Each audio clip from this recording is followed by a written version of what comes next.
Hola jóvenes, ¿cómo están? Buen día. Esta es nuestra tercera clase que vamos a revisar sobre la segunda parte de la unidad 2 sobre intoxicaciones, más que todo tratamiento inicial. Aquí vamos a estudiar meramente los procesos. Entonces vamos a iniciar con el lavado gástrico. El lavado gástrico es un proceso mediante el cual nosotros ayudamos a favorecer la desintoxicación del área digestiva. Entonces, cuando yo digo lavado gástrico, entiendo que solamente voy a lavar la parte del estómago. Aquí en esta parte no me sirve comprender que voy a desintoxicar otro tejido. Entonces ahí les puse, cuando realmente la salud se ve amenazada del paciente, nosotros tenemos que realizar un lavado gástrico siempre y cuando, les decía, ¿verdad?, en la reunión también, no sobrepasemos más de las 6 horas después de la exposición o de la intoxicación como tal. Se debe de realizar durante las primeras horas, tiene mayor efectividad, por eso se recomienda realizarlo antes de las 4 horas. Dentro de las reacciones más frecuentes, porque todo procedimiento en medicina puede tener consecuencias, y esta no es la excepción, por eso ahí les puse dentro de las reacciones más frecuentes las aspiraciones o las broncoaspiraciones, sobre todo cuando nosotros podemos tener un paciente que tal vez no sabemos la sustancia ingerida, valoramos de un solo de inicio el lavado gástrico y el paciente puede hacer una broncoaspiración mucho más fácil que en otros casos. De igual forma, también lo que son los xenobióticos, que es indicación de lavado gástrico, también pueden hacer broncoaspiración, porque tenemos que valorar más que todo lo que es la manera en cómo nosotros ponemos la sonda, y aunque esté bien puesta, el paciente nos puede producir una broncoaspiración. Entonces, dentro de las reacciones más frecuentes, en primer lugar se dejan siempre las neumonías por aspiración o las bronconeumonías, que me van a causar una neumonía o un daño pulmonar. Dentro de otras importantes tenemos las lesiones de las vías aéreas, es decir, que a la hora que yo coloque el tubito de la sonda pueda lesionar el tejido pulmonar, o bien causar lesión sobre el esófago o inclusive sobre el estómago. Dentro de las indicaciones más comunes, aquí les puse, número 1, es un tratamiento eficaz mínimo de 2 horas, máximo 4 horas, como les estaba explicando. Tiene mayor efectividad. Si yo dejo pasar más tiempo, este proceso puede perder la eficacia y no estaríamos haciendo nada. La número 2, altas dosis o cantidades excesivas, específicamente de xenobióticos o de cantidades de medicamentos o cantidades de sustancias que nosotros sepamos que podemos hacer el lavado gástrico. La número 3, pacientes que no tienen emesis espontánea y que sabemos que está intoxicado, que tiene grandes cantidades en la bolsa estomacal, menor de 4 horas, y sabemos de que no vomitó por sí solo, valoremos el lavado gástrico.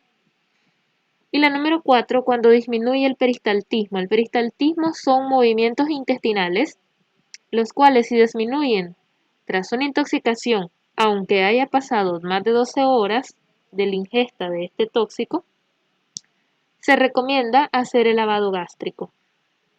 ¿Por qué? Porque significa que podemos tratar de resolver de que si hay una disminución de la peristalsis, podemos comprender que todavía hay tóxico en vías altas. Entonces se recomienda el lavado gástrico en búsqueda de una respuesta o de una solución. Aquí les puse en esta lámina cómo se puede hacer el procedimiento. Para eso necesitamos al paciente en decúbito lateral o acostado sobre la parte izquierda o de la manera boca de lado, boca boca arriba, pero de lado, específicamente en la parte izquierda. ¿Por qué en la parte izquierda y no en la derecha? Precisamente porque si yo pongo al paciente en la parte derecha, lo que estoy haciendo es que su estómago haga vaciamiento gástrico más rápido, mientras que en la parte izquierda tira todo el peso de ese lado y el contenido estomacal va a quedar más en el área del cuerpo y parte en el fondo. No va a quedar más cerca del área donde hace el vaciado. Entonces, esa es la razón por la cual colocamos al paciente en decúbito lateral izquierdo. Utilizamos sondas nasogástricas, eso significa SNG, sonda nasogástrica, es decir, que se introduce desde la nariz, pasa a la nasofaringe hasta llegar a través del esófago al estómago.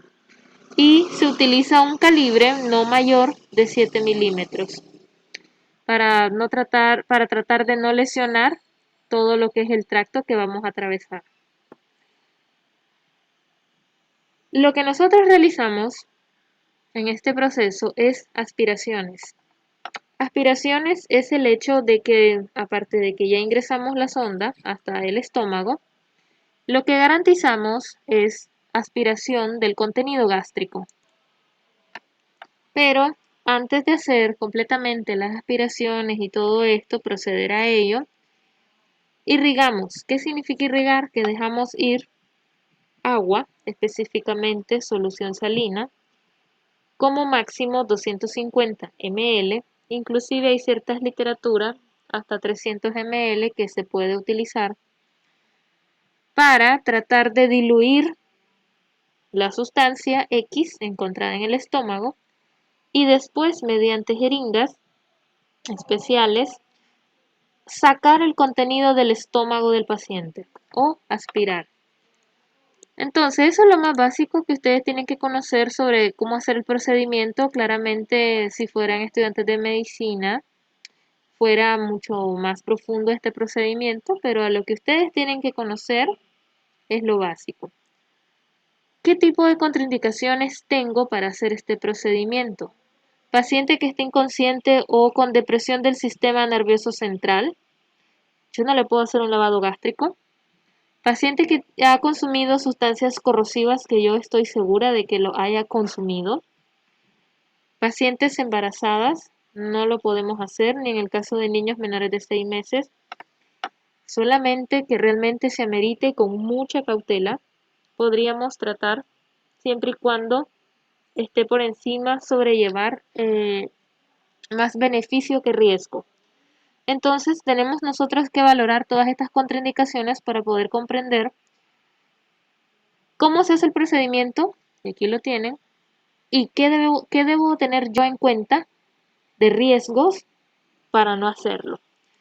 Entonces aquí les puse otra de ellas, muy parecida a la depresión respiratoria y cerebral, convulsiones, problemas de arritmia, pacientes que obviamente tienen algún problema de riesgo hemorrágico, sobre todo antecedentes de sangrado activo del estómago, como por ejemplo una úlcera activa, una úlcera péptica o lesiones esofágicas activas. Entonces en esos casos lo tengo que valorar previamente para no hacer un lavado gástrico y valorar otras medidas de descontaminación.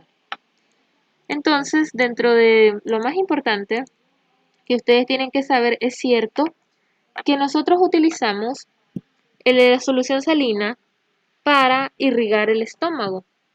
Y una vez irrigado, pues tener la mejor certeza para practicar el lavado gástrico.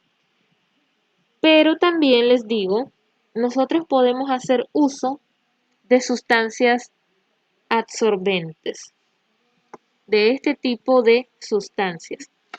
Específicamente uno de los más utilizados es el carbón activado. Aquí les puse.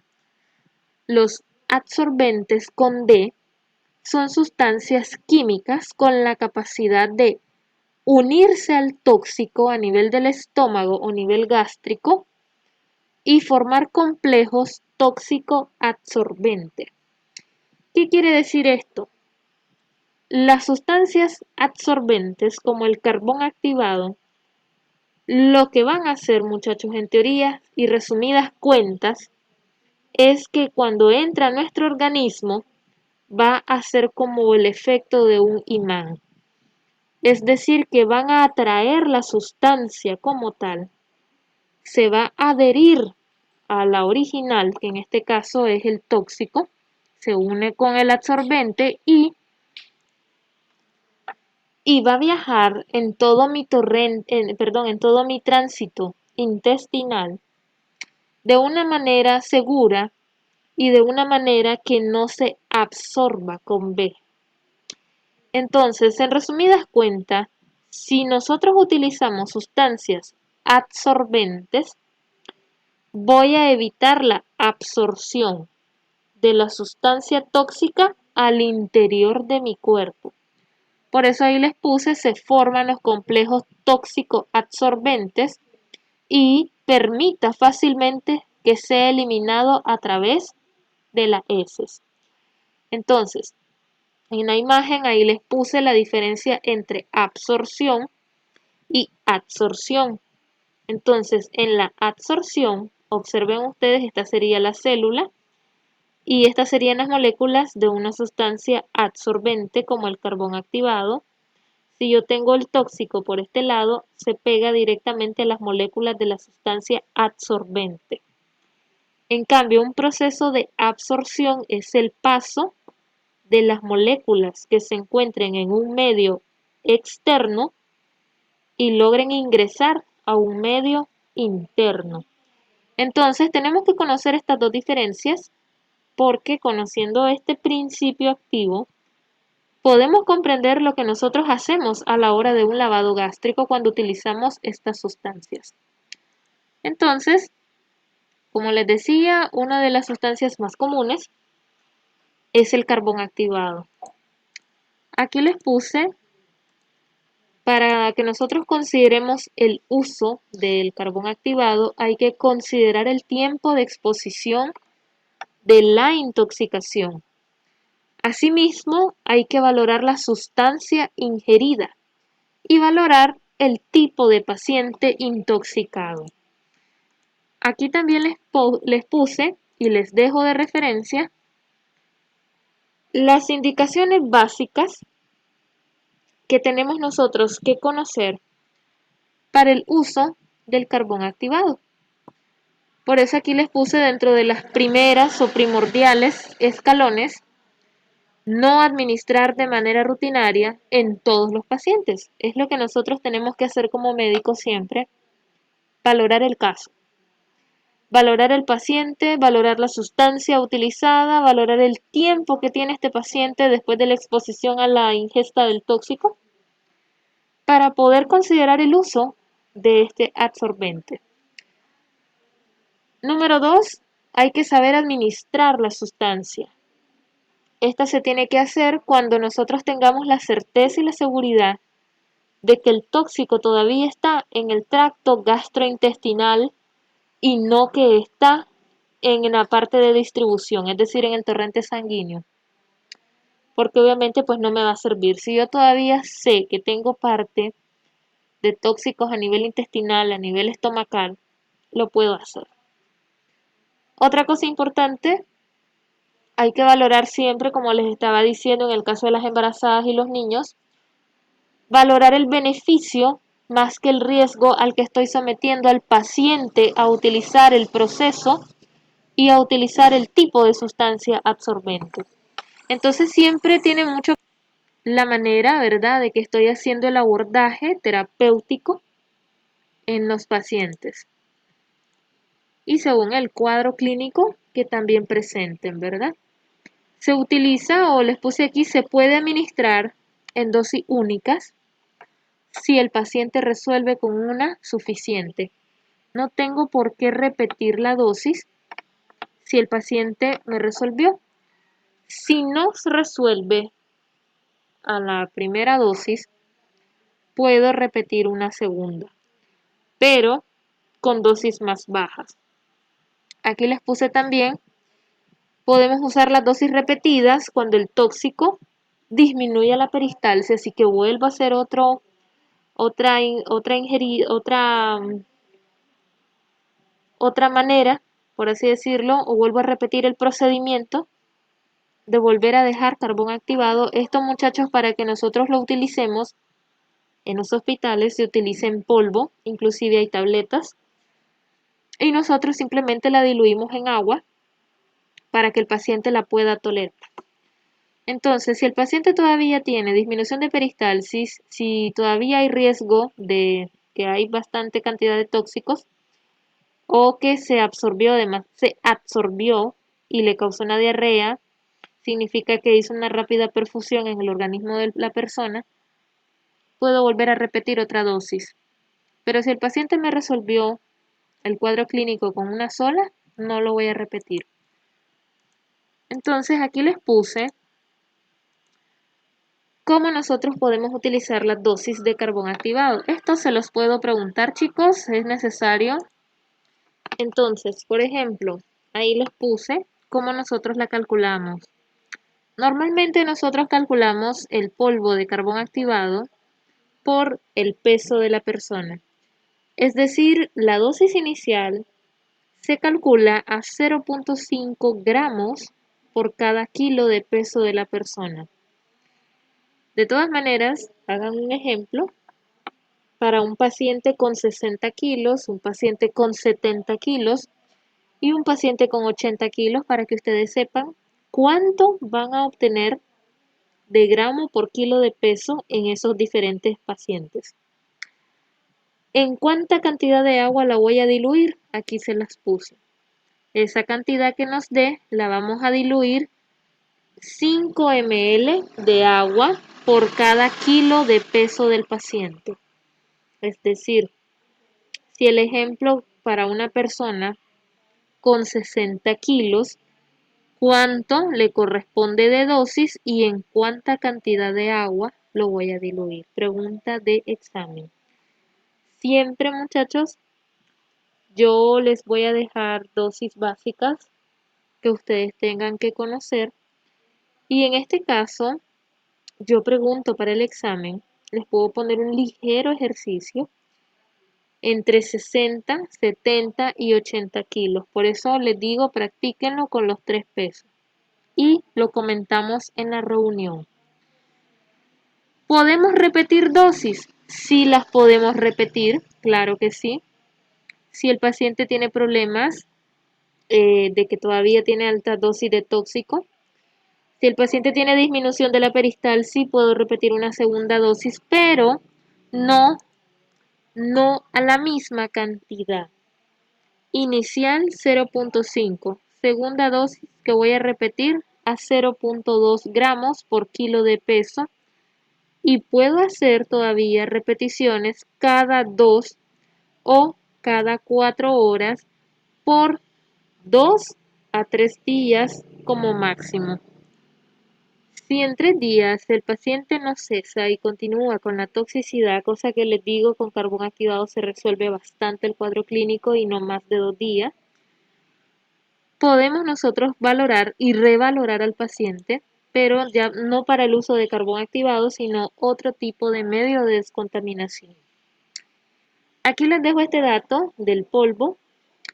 Una cucharada contiene entre 12 a 20 gramos aproximadamente y que es apto para diluirse en agua y sea consumible. Y aquí les dejo el primer ejemplo con 60 kilos. Pueden practicarlo. Paciente que tiene un peso estimado de 60 kilos. ¿Cuál sería su dosis inicial y en cuánta cantidad de agua lo voy a diluir? Entonces, retomando el peso, 60 por 0.5 me da 30 miligramos equivalentes. Ustedes van a pasar esto, van a convertir me van a cambiar ahí el miligramaje. Pues ahí yo me equivoqué, no son miligramos, son gramos, como lo tienen ustedes acá. Si yo multiplico 0.5 por 60 kilos, son 30 gramos para que corrijan esto. Y lo vamos a diluir 5 ml por cada kilo de peso. Si el paciente pesa 60 kilos, van a multiplicar 60 por 5 y les va a dar 300 ml de agua. Entonces yo voy a primeramente medir el agua, 300 ml, y le voy a proporcionar una combinación de 30 gramos a la dosis del polvo para poder tener el preparado de 300 ml de agua con esa cantidad. 30 gramos que le corresponden al paciente con 60 kilos, para que ahí lo corrijan. Entonces, no crean que el carbón activado, ya porque es una sustancia absorbente y que me ayuda a revertir toxicidad, no crean que no tiene reacciones adversas, claro que sí. Dentro de ellas, la intolerancia producirá en el paciente vómitos, aspiraciones que se pueden dar también, obstrucción intestinal si sobrepasamos la dosis, por eso la segunda dosis tenemos que bajarla para no sobresaturar tanto el área intestinal y puede causar, perdón, estreñimiento. ¿Por qué puede causar estreñimiento? Precisamente porque es una sustancia absorbente que si el paciente tiene los tóxicos va a aumentar el volumen que va a pasar en el tránsito intestinal y puede enlentecerlo. Entonces, al enlentecer el tránsito intestinal puedo tener problemas de estreñimiento. Entonces, aquí les puse lo que son las indicaciones de la dosis única. ¿Cuándo yo puedo utilizar una sola dosis y que me va a resolver? En intoxicaciones por benzodiazepina, en intoxicaciones por antibióticos, intoxicaciones por monteluzcas. Básicamente, estas son las principales que el paciente me puede resolver con una sola dosis de carbón activado. Pacientes que van a necesitar dosis repetidas, cuando en el caso de las intoxicaciones con benzodiazepina, en la primera no resolvió, volvemos a utilizarlas por segunda vez. Antihistamínicos, sobre todo por la sedación, recuerden que estos pueden producir, sobre todo si son generación clásica. Entonces hay que valorar, si sabemos que son potentes fármacos que nos causan depresión respiratoria y cerebral a altas cantidades, entonces hay que revalorar al menos 2 a 3 usos de carbón activado. De igual forma, los antihipertensivos, como los IECA, los inhibidores de la enzima convertidora de angiotensina, los salicilatos como aspirina y los digitálicos utilizados como antiarrítmicos. Entonces, hay que valorar el tipo de intoxicación por xenobióticos para repetir las dosis y según el cuadro clínico también. Aquí les puse, hay que mantener en consideración la perforación intestinal que se pueda producir. Obviamente en estos casos, paciente que ya llegó con una perforada o que tiene una perforación intestinal, no lo voy a utilizar, por eso aquí les puse este símbolo, significa contraindicado. Pacientes que han ingerido sustancias corrosivas o alcoholes y pacientes que tienen un abdomen agudo, por ejemplo un abdomen quirúrgico, una apendicitis, una pancreatitis, una colitis, que se puede confundir meramente con estos síntomas de distensión abdominal, irritación peritoneal, inclusive fiebre. Entonces, si el paciente está con este cuadro clínico, obviamente no lo voy a utilizar. Para que ustedes pues ahí consideren también las contraindicaciones. Otra cosa importante, vamos a revisar los catárticos. Los catárticos, en resumidas cuentas, aquí les dejo la definición, pero en resumidas cuentas son los laxantes. Son agentes que promueven o facilitan la defecación al acelerar el tránsito de las heces. Entonces, los catárticos nosotros, muchachos, los podemos utilizar junto con los absorbentes. Recuerden que los absorbentes nos pueden producir estreñimiento. Y al combinarlos con los catárticos, vamos a mantener el balance o la homeostasis intestinal. Mayor uso en intoxicaciones graves. Cuando nosotros queremos desintoxicar más rápido al paciente, repetimos 2-3 dosis, por ejemplo, de antihistamínico. Repetimos 2-3 dosis de carbón activado tras el lavado gástrico y quiero sacar ese carbón activado en el paciente, entonces puedo utilizar, por el tipo de intoxicación y por la urgencia que necesito saber la evolución del paciente, utilizo catárticos.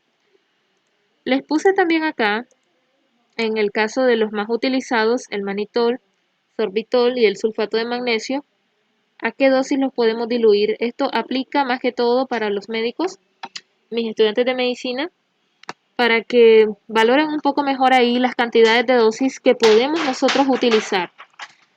Les dejo también en esta parte de 30 minutos a 1 hora después de haber utilizado el carbón activado, puedo utilizar una tercera dosis y si acaso siento, ¿verdad?, que estoy taponeando al pobre paciente, que estamos revisando el estómago con el estetoscopio y escuchamos un tránsito intestinal lento o que está disminuyendo, entonces tendría que aumentar o iniciar el tratamiento con catárticos.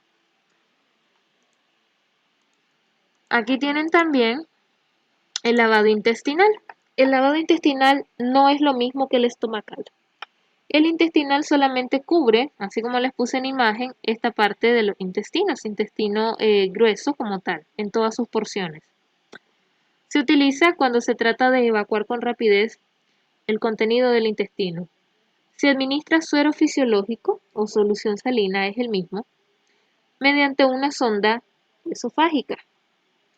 O sea que nosotros ingresamos esta sonda a nivel del esófago y podemos causar irrigación del suero de 1,5 litros a 2 litros en 1 hora. La idea es llenar tanto la parte intestinal causando una diarrea acuosa. Una diarrea acuosa porque es una diarrea que nosotros estamos produciendo y que es a base de líquidos. El paciente puede presentar vómitos por el aumento del llenado gástrico, claro que sí. Y obviamente va a presentar distensión abdominal. ¿Por qué? Porque lo estamos encharcando de agua. Entonces les digo, no es la primera opción de desintoxicación que utilizamos. Nuestro primer pilar es el lavado gástrico, seguido con el uso del carbón activado y los catárticos. Si ya el paciente no mejora con esto, podemos probar con el lavado intestinal. Si el lavado intestinal pues no funciona, continuamos con otro tipo de desintoxicación. Por eso aquí les puse muy poco utilizado y entre horas pues no habría material fecal. ¿Por qué? Porque acuérdense que estamos causando una diarrea acuosa, estamos, en palabras sencillas para que ustedes me comprendan, limpiando la tubería. Entonces, obviamente el paciente va a tener un vaciado intestinal rápido y el problema es que se nos puede deshidratar por pérdidas severas de sodio, potasio, que son iones o electrolitos. Tenemos las diluciones. Las diluciones son a través del agua. Se basa en brindar líquidos al paciente que está intoxicado durante las primeras horas. Pero esto funciona si está, así como en el caso del lavado gástrico, durante las primeras horas del cuadro clínico con el objetivo de disminuir los efectos adversos sobre la mucosa del tracto gastrointestinal. Entonces, si por ejemplo yo sé que el paciente tomó tal compuesto hace 1 hora, entonces empezamos a hacer dilución con agua. Le damos al paciente agua, agua y agua. Con tal es muy parecida al lavado intestinal, pero en este caso aplica cuando el tóxico está en niveles más altos, es decir, en la parte del estómago, con el fin de causar la dilución del tóxico. Les digo, esto es muy ineficaz hoy en día, casi por no decirlo, obsoleto. Les puse en esta lámina cómo podemos hacer nosotros la depuración luego de la absorción, es decir, la purificación luego que el fármaco, o que en este caso el tóxico se absorbió. Tenemos que valorar que podemos hacer depuración renal y que podemos hacer depuración extrarrenal. Y para eso, nosotros, cualquiera de los dos caminos que utilicemos, tanto la vía renal como la extrarrenal, el objetivo principal es eliminar los efectos de la toxicidad. Aquí les puse en esta imagen meramente los tipos de depuración luego de la absorción. Como les estaba diciendo, tenemos dos. lo que es la depuración renal propiamente dicha y lo que es la depuración extrarrenal. En este caso, la gastroenterodiálisis es solamente lo que es el lavado, lo que les estaba diciendo. Tenemos la depuración renal propiamente dicha, que es inducir la diuresis. En el caso de la inducción de la diuresis o de la orina, entonces tenemos que valorar acá lo que es la diuresis. La diuresis es el proceso mediante el cual aumento la diuresis o lo que es la manera de ayudar a la persona a eliminar orina.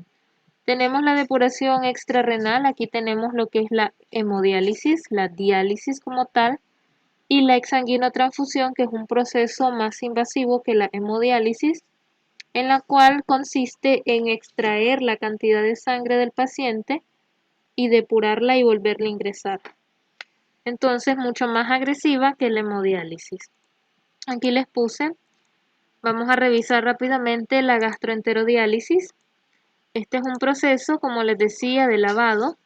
Aquí se hace con base a eliminar el tóxico de la sangre, a la limpieza de la luz intestinal y que se va a hacer mediante la eliminación de las heces. Entonces prácticamente es un proceso de limpieza o depuración para eliminar los tóxicos de la sangre. Tienen acá, y se los puse resumido, se utilizan diferentes tipos de antídotos en la dependencia de las sustancias absorbidas, es decir, que no es de primera elección que yo voy a emplear el proceso de una gastroenterodiálisis. Entonces, aquí les puse de todas maneras, para complementar más la información, los tóxicos deben utilizar la circulación enterohepática. Esta circulación, muchachos, es la circulación que se da en el hígado, a través de la circulación portal, las vías biliares y la depuración de todo lo que es la irrigación del intestino. Entonces, por eso yo les puse, los tóxicos normalmente deben de circular a través de la circulación enterohepática. Específicamente, los fármacos que más hacen o utilizan esta circulación son fármacos como el fenobarbital, los salicilatos, aspirina, carbamazepina, la teofilina y la difenilidantoína. Para que lo tengan en consideración, y esto siempre es importante, los médicos tenemos que conocer estos tipos de fármacos que utilizan esta circulación para poder comprender y decir, bueno, vamos a hacer un lavado gástrico, pero si el paciente no mejora, hacemos una gastroenterodiálisis, que es la eliminación del tóxico mediante lavado gástrico intestinal, y que sabemos que podemos eliminar el tóxico como podemos aprovechar de que utiliza la circulación enterohepática, que puede eliminarse a través de las heces. Entonces, siempre es importante considerar ese tipo de circulación y de fármacos. La depuración renal, que era la diuresis, aquí les puse, es la desintoxicación mediante este proceso o mediante aumentar la secreción de orina. Al haber mayor secreción de orina con el contenido del tóxico, simplemente se va a eliminar, se combina con el resto de agua, los solutos y todo que elimina nuestro riñón y va directo a orinarse. Entonces acá nosotros estudiamos las diuresis osmóticas a través de líquidos endovenosos, que vamos a aumentar la cantidad de volumen de orina, y nosotros podemos perfectamente causar esa desintoxicación o acelerar la eliminación del tóxico. Está contraindicado en pacientes que tienen problemas de choque hipovolémico o pérdidas sanguíneas, pacientes que tienen problemas de bajada de la presión o hipotensión con tendencia a aquel paciente que no orina o que orina poco, con tendencia a la oliguria, entonces no lo voy a utilizar en estos pacientes porque sería dañar más el riñón. Pacientes con problemas de un edema o hinchazón del cerebro, pacientes con edema pulmonar o inflamación de los pulmones y pacientes con alteración de insuficiencia renal, es decir, daño que mis riñones me van a empezar a quedar insuficientes. Sea insuficiencia renal aguda o bien con insuficiencia renal crónica, está contraindicado que yo utilice la depuración renal. ¿Por qué? Porque aplica como en el caso de la oliguria, hay un daño previo en los riñones del paciente y si yo vengo y estoy llenándolo de líquidos, lo voy a encharcar. Y al encharcarlo, no estoy haciendo la adecuada homeostasis que debe tener la fisiología del riñón. Entonces, más bien lo que puedo hacer es dañar más el riñón de esta persona que ya tiene un problema de función. Hay que valorar las características del tóxico. Los compuestos que son hidrosolubles, es decir, que se van a diluir más rápido en agua, perfectamente puedo utilizar mi depuración renal. Pacientes que, que yo conozca, que tiene unión de baja a la proteína o que tiene una baja afinidad por las proteínas, hay que considerar el uso. Y las personas que tienen capacidad de filtración. Si hay una incapacidad para filtrar la orina, entonces es igual a hablar de insuficiencias renales y hay que valorar el uso de este mismo. Cosa que yo les digo, paciente que tiene incapacidad de filtración, insuficiencia renal aguda, oliguria, anuria, no lo vamos a utilizar, preferiblemente no. Entonces nosotros tenemos que valorar las características de la sustancia que el paciente ingirió. Si son compuestos hidrosolubles, si son de baja unión a proteínas y tienen una alta capacidad de que se pueda filtrar fácilmente, perfectamente puedo utilizar la depuración renal. Eso es lo que les quiero decir cuando dejo las características ahí abajo. Cuando pongo la diálisis peritoneal, este es un método de filtración mediante el cual se eliminan los desechos de la sangre. Realmente aquí nosotros utilizamos una capa llamada peritoneo, que es una capa protectora a nivel digestivo que funciona como una membrana difusora. Es decir, que es una membrana que me permite mayor el proceso de difusión. Entonces, si yo cuento con que el peritoneo es una membrana difusora, perfectamente puedo hacer eliminación de tóxicos. Entonces aquí les puse, en este caso, el proceso de la diálisis peritoneal, en la cual consiste en introducir catéteres, dejar líquidos en lo que es la cavidad peritoneal, y esta cantidad de líquidos lo que va a hacer cuando entra, va a absorber el tóxico y después solita va a empezar a filtrar. Entonces, o mejor dicho, a drenar la cantidad del tóxico en la cavidad abdominal. Entonces, es un proceso, por eso se llama diálisis, no es hemodiálisis. Hemodiálisis es a través de la sangre, es un proceso de purificación. ¿Qué tipo de riesgos existen? Porque todo procedimiento médico tiene sus riesgos. Infecciones, sobre todo en el sitio donde se encuentran los catéteres.